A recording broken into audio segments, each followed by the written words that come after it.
Di tanah Jawa abad ke-15, lahirlah seorang ulama yang namanya terus jadi perdebatan. Syekh Siti Jenar.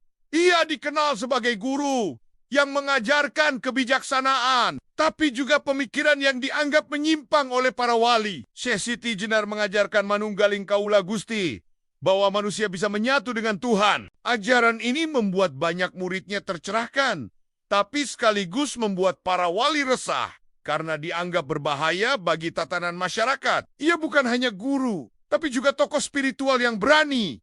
Di hadapan para wali, ia tetap teguh dengan ajarannya. Bahkan ketika dituduh sesat dan dijatuhi hukuman mati, ia tidak gentar. Legenda mengatakan, saat eksekusi dilakukan, yang mati bukanlah Syekh Siti Jenar, yang tergeletak hanyalah bangkai seekor anjing, sementara ia sendiri lenyap. Meninggalkan misteri besar.